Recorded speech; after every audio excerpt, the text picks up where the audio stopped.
Welcome back to The Trust Show. I'm Yoram Solomon, and today we're diving into Chapter 13 of The Trust Premium, titled The No BS Approach to Building Trust.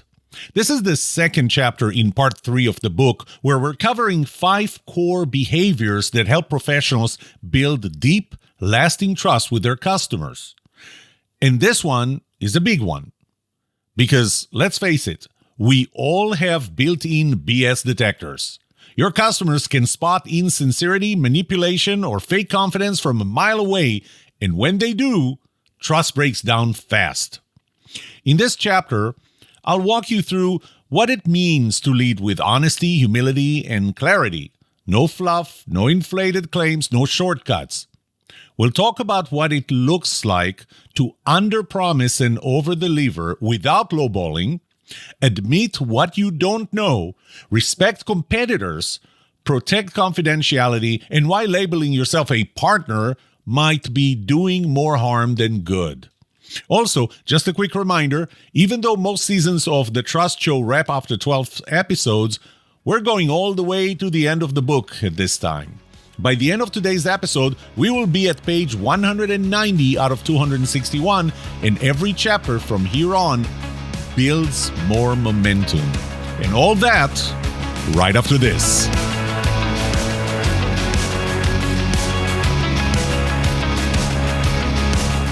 Welcome to The Trust Show. I'm Yoram Solomon, your host, the author of the Book of Trust, and facilitator of the Trust Habits Workshop. My mission is simple. I want to help you form habits that build your trustworthiness, because the answer to this question will have the biggest impact on your personal and professional success or failure. Can I trust you?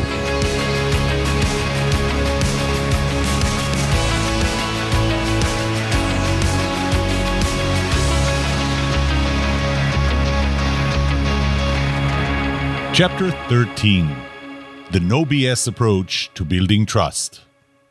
We're all born with an innate BS detector, a built-in sense that helps us recognize when someone is insincere, evasive, or manipulative. This detector only gets sharper through life, especially in professional interactions. Customers today are more skeptical than ever, with access to endless information and the ability to fact-check anything in seconds. In this environment, trying to BS your way through a relationship with a client isn't just risky, it's a fast track to losing their trust entirely. An OBS approach is one of the most essential components of the relative trust model. Trust isn't about selling people on a fantasy. It's about showing up as a genuine, reliable, and honest professional. Here, we'll cover the key elements of a no BS approach and explain how each one contributes to building a foundation of trust. Underpromise and overdeliver, but keep it real. Underpromise and overdeliver is one of the most popular pieces of business advice, and for good reason. When you set realistic expectations with a customer and then exceed them, it leaves a lasting impression. They feel that you've gone above and beyond, which builds goodwill and reinforces their trust in you. This is where the actual value exceeds the expected value, which increases trust, as you read earlier in the book. However, there is a fine line here. If you underpromise too much, downplaying your capabilities or setting excessively low expectations, the customer might feel you're lowballing them, or worse, that you're not confident in your own abilities. For example, if you tell a client their project will take twice as long as it actually will, they might think you're inefficient or trying to justify a higher cost. The key is to find a balance. Set reasonable but slightly conservative expectations so that you have room to exceed them without coming across as insincere. When you consistently deliver just a bit more than you promised, clients see that you're reliable and committed to quality. But if you push under-promising too far, they'll pick up on the BS, and that trust will erode. Be honest about your limitations. One of the biggest mistakes professionals make is pretending to know something they don't. When a customer asks a question you're unsure about, it might feel tempting to fake confidence and provide a half-baked answer. But clients can often sense when you're bluffing, and the moment they feel you're being less than honest, their trust in you is compromised. Instead, say it like it is. If you don't know something, admit it. If you're uncertain, be upfront about that too. You can say, "I'm not sure, but I'll find out and get back to you." Or, "That's not my area of expertise, but I can connect you with someone who specializes in that." Being transparent about your limitations shows humility and integrity. Clients appreciate honesty more than they appreciate a perfect answer. Remember, they hired you for your expertise and authenticity, not your ability to make shit up on the spot. Admitting what you don't know strengthens your credibility. It shows that you're more focused on delivering the best possible outcome than protecting your ego. Don't call yourself their partner. Many professionals make the mistake of referring to themselves as the customer's partner, thinking it creates a sense of collaboration and alignment. However, calling yourself a partner can come off as disingenuous, especially if the relationship is clearly transactional. The truth is, they're paying you for a service and you're delivering that service. You are not an equal partner in the business. You're a service provider. When you call yourself a partner, it can feel like an attempt to cozy up to the client in a way that doesn't match the reality of the relationship. Instead, focus on being an honest, dependable provider who delivers real value. Let your actions speak for themselves. If you do that consistently, they'll see you as a trusted advisor without you needing to give yourself a title that feels forced or insincere. It's perfectly fine to be in an asymmetrical relationship. Always tell the truth, even when it's inconvenient. Telling the truth sounds simple, but it can be challenging when the truth is uncomfortable. Maybe a project is running behind, or an error was made that will impact the client. In moments like these, it might feel tempting to dodge the truth or soften it in ways that could be misleading. But this is where trust is either built or lost. When you deliver the truth, even when it's inconvenient, you demonstrate that you value the client's trust more than your own comfort. Being upfront about challenges, mistakes, or delays allows the client to make informed decisions and demonstrates your commitment to transparency. Remember, the client is counting on you to tell them what they need to know, not just what they want to hear. The alternative, covering up the truth or bending it, might seem easier at the moment, but it almost always backfires. If the client finds out that you withheld or distorted information, they will never fully trust you again. Don't badmouth competitors or the customer's current provider. One of the quickest ways to lose trust is to speak negatively about a competitor or the customer's current provider. Even if you're in a competitive market and feel your offering is superior, trash-talking the competition makes you look insecure and unprofessional. When you badmouth a competitor, it signals to the client that you might not be as confident in your own value as you claim to be. It can also make them wonder if you're speaking poorly of them in other contexts if things don't go well. Instead, focus on what you bring to the table. If the client asks for a comparison, keep it factual and respectful. Show why you're a better choice without tearing everyone else down. Being respectful towards your competition conveys confidence, professionalism, and a commitment to integrity, all of which build trust. Do you want to know why we don't trust politicians? If you watched election ads, you would notice that instead of candidates telling the voters why they can bring to the table something better and why you should vote for them, And instead, they point out the flaws in their opponent and why you shouldn't vote for them. There, now you have proof that trash-talking your competitors reduces trust in you. Keep client information confidential. Trust is built on the foundation of confidentiality. If you casually mentioned other clients or reveal details about their projects without explicit permission, your current client or prospective client might wonder if you'll do the same with their information.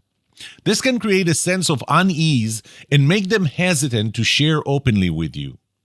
When a client knows that you keep their information private, they feel safe and valued.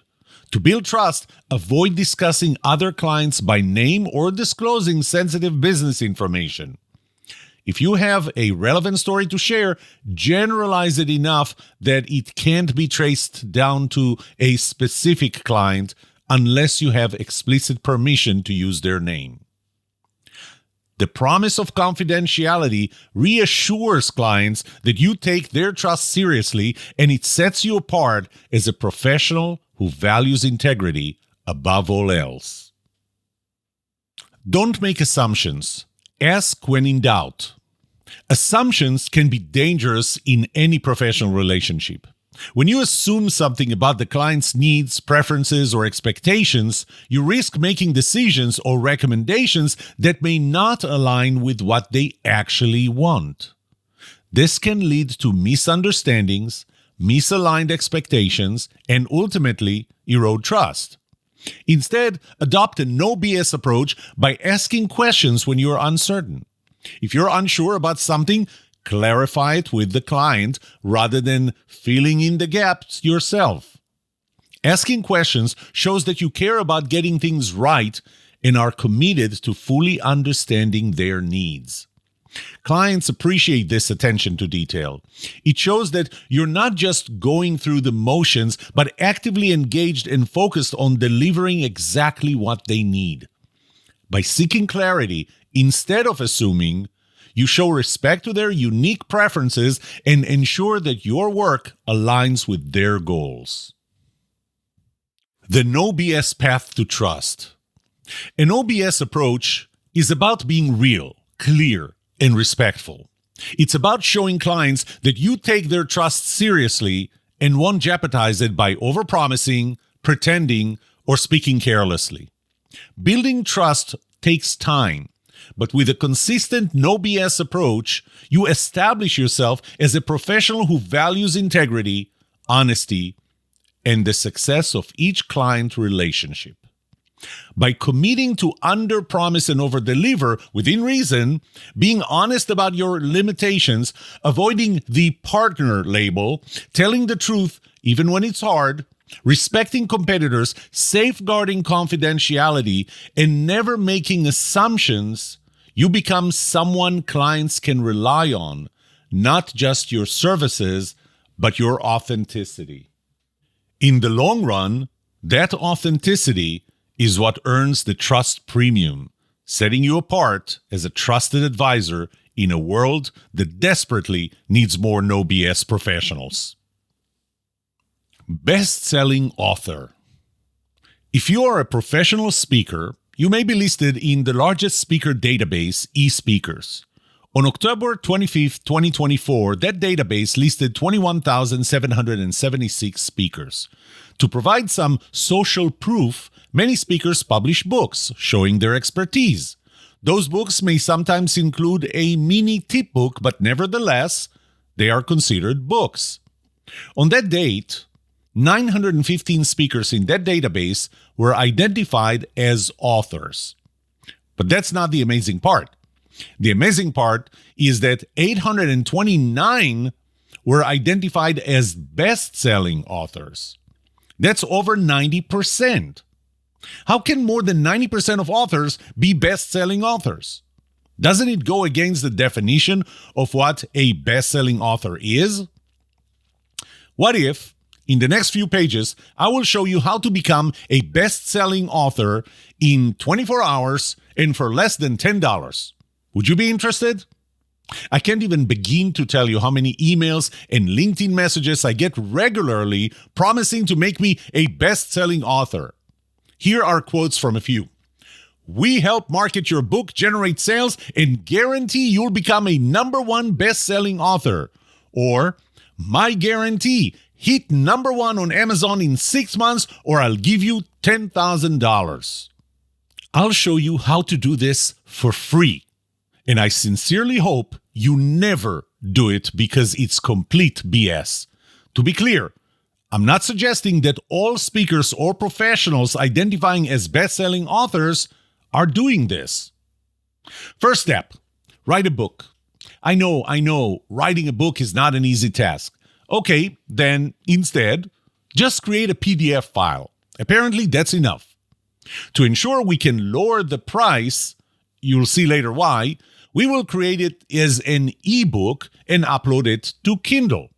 They will allow you to lower the price to 99 cents. As you upload the PDF file, you will be asked to choose categories where your book should be listed.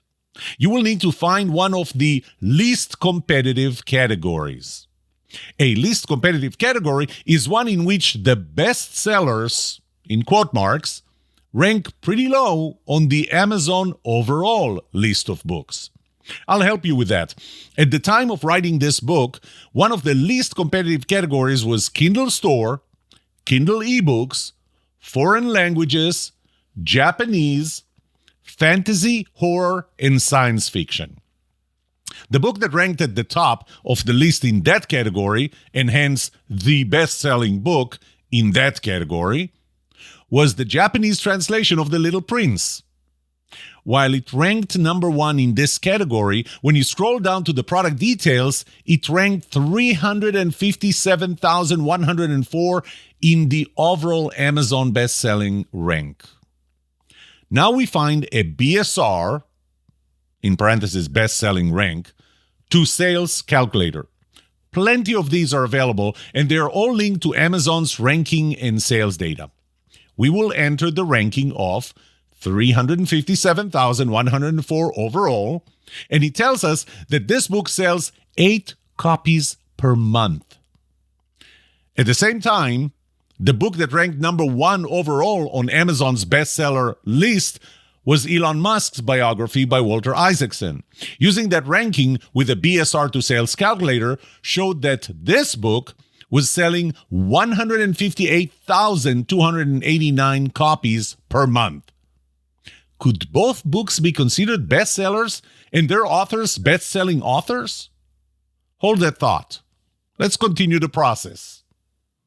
Now, we place the book in the least competitive category. We lowered the price to 99 cents. We know we need to sell only 8 books to jump to first place in that category. So, we will ask 10 of our closest friends and family members to buy the book within the same 24 hours. It doesn't take more than that to get to #1 in that category. And once your book is #1 in that category, Amazon awards you with the coveted bestseller badge. When that happens, we will capture that badge and forever call ourselves best-selling authors. We will put that in our LinkedIn tagline, in eSpeaker's website, and wherever we need to give the social proof of how good we are. But by doing this, am I really a best-selling author?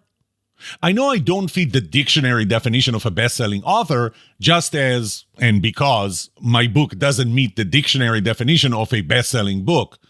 You tell me, would you call someone who sold 10 copies of their book in 24 hours after reducing the price to 99 cents, categorizing in the wrong category for that book, and asking their friends to buy the book, and never sold another copy or never even reached the same level of 10 copies per month, a best-selling author?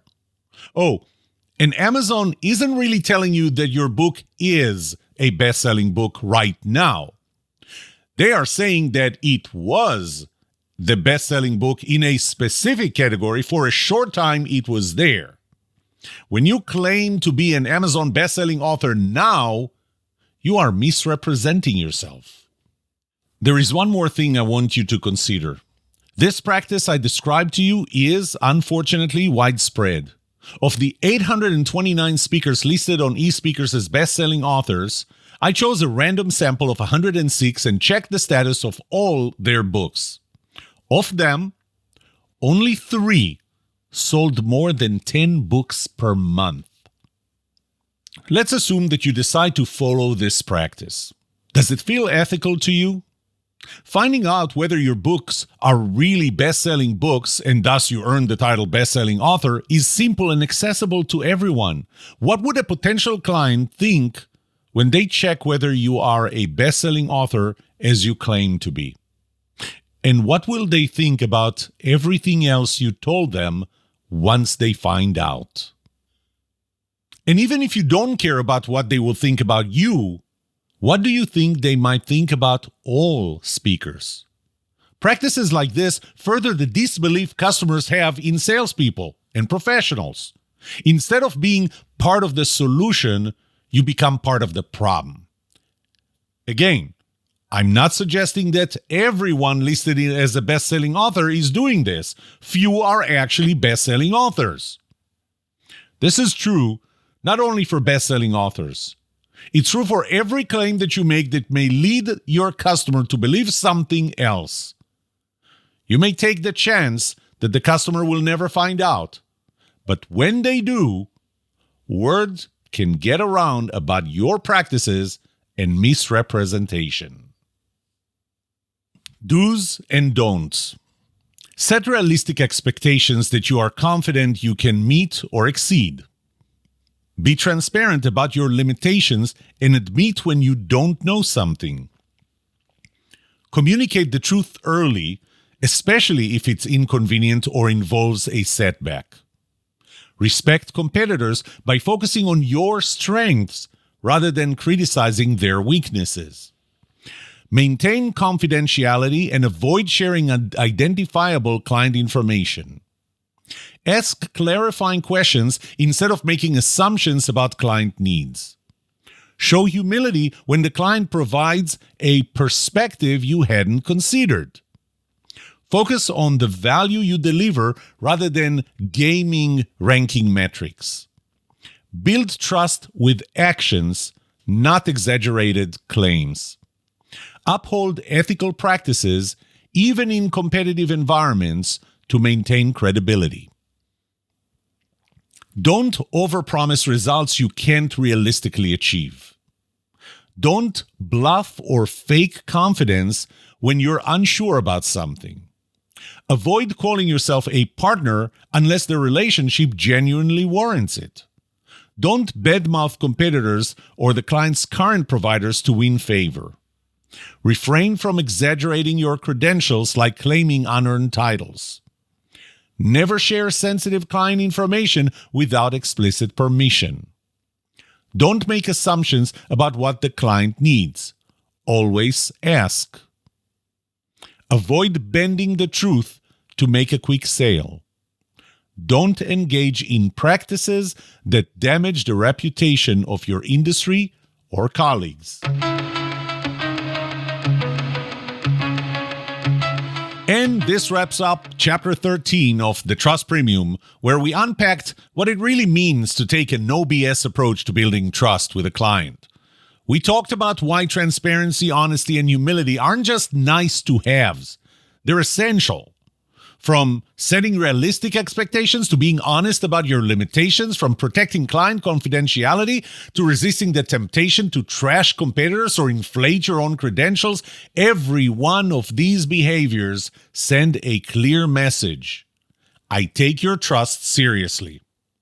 In today's world, where skepticism is so high and misinformation is everywhere, being real is your greatest competitive advantage. Trust isn't built on image. It's built on integrity. Next week, we'll continue with Chapter 14, where we explore the third trust-building behavior in Part 3. I hope this made you think a little differently about trust and Trust Premium. May trust be with you. This was The Trust Show.